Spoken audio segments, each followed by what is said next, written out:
आज की वीडियो में हम मजंट और डोंट हैव टू के बारे में सीखने वाले हैं। वीडियो स्टार्ट करने से पहले मैं कहना चाहूँगा, अगर आप इंग्लिश सीखना चाहते हैं वो भी आसान तरीके से, तो हमारे चैनल को सब्सक्राइब कर लें। इसके अलावा यदि आपको ये वीडियो पसंद आए तो प्लीज़ लाइक करना ना भूलना। तो चलिए वीडियो स्टार्ट करते हैं।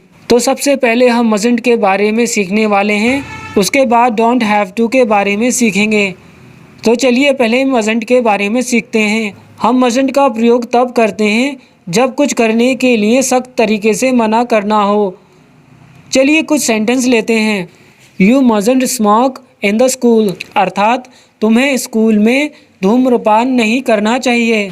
इस वाक्य में ये सख्त मना किया जा रहा है कि तुम्हें स्कूल में धूम्रपान नहीं करना चाहिए।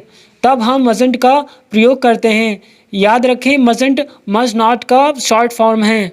चलिए कुछ और सेंटेंस लेते हैं। You mustn't play with the matches, it is dangerous, अर्थात आपको माचिस के साथ नहीं खेलना चाहिए, ये खतरनाक है। I mustn't forgot to call Neha up, it's her birthday, मुझे नेहा को फ़ोन करना भूलना नहीं चाहिए, उसका जन्मदिन है। चलिए कुछ और सेंटेंस लेते हैं। You must not speaking to the driver while it's moving, it is dangerous, आपको चलती बस में ड्राइवर से बात नहीं करनी चाहिए, ये ख़तरनाक है। या हम कुछ इस तरह भी कहते हैं, मैं तुम्हें एक रहस्य बताऊंगा पर तुम किसी और को नहीं बता सकते। इसको हम इंग्लिश में कुछ इस तरह से कहते हैं, I'll tell you a secret but you mustn't tell anybody else। चलिए एक और एग्जांपल लेते हैं। This is very important, you must not forget what I said। ये बहुत महत्वपूर्ण है, जो मैंने बोला वो तुम्हें भूलना नहीं चाहिए। चलिए एक और एग्जांपल लेते हैं। You mustn't talk to her, she is married, अर्थात आपको उससे बात नहीं करनी चाहिए, वो शादीशुदा है। तो आप समझ गए होंगे कि हम मजंट का प्रयोग तब करते हैं जब कुछ करने के लिए सख्त तरीके से मना करना हो। तो चलिए इसके बाद अब हम डोंट हैव टू का उपयोग सीखते हैं।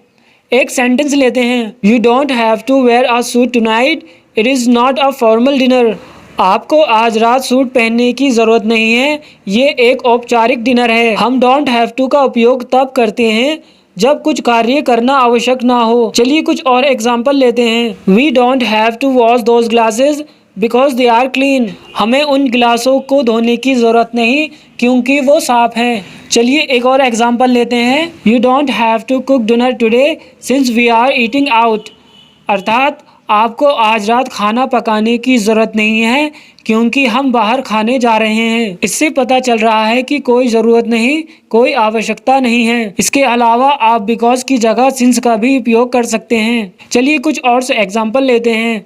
You don't have to ask me for permission, you can do whatever you want, अर्थात आपको मुझसे अनुमति लेने की ज़रूरत नहीं, आप जो चाहें वो कर सकते हैं। एक और एग्जांपल लेते हैं। You can take whatever you like, you don't have to ask, अर्थात आपको जो चाहिए वो ले लीजिए, आपको पूछने की ज़रूरत नहीं। इसके अलावा हम ऐसे भी कहते हैं, I like Saturdays because I don't have to go to work, अर्थात मुझे शनिवार पसंद है क्योंकि मुझे काम पर जाने की ज़रूरत नहीं होती। चलिए एक और एग्जांपल लेते हैं। The train will directly stop there, you don't have to change the train, अर्थात ट्रेन सीधे वहीं रुकेगी, आपको ट्रेन बदलनी नहीं होगी। तो ये थे डोंट हैव टू के कुछ सेंटेंस। तो आज की वीडियो में हमने सीखा मजंट के बारे में कि हम मजंट कब यूज़ करते हैं। मजंट हम यूज़ करते हैं जब हमें किसी से सख्त तरीके से किसी से मना करना हो कि ऐसा नहीं करना चाहिए, तब हम मजंट यूज़ करते हैं। और डोंट हैव का यूज़ हम तब करते हैं जब हम कुछ कार्य करना आवश्यक ना हो या ज़रूरी ना हो, तब हम डोंट हैव टू का यूज़ करते हैं। तो बस आज के लिए इतना ही। यदि आपको ये वीडियो पसंद आई है तो प्लीज़ लाइक करना एंड शेयर करना ना भूलना।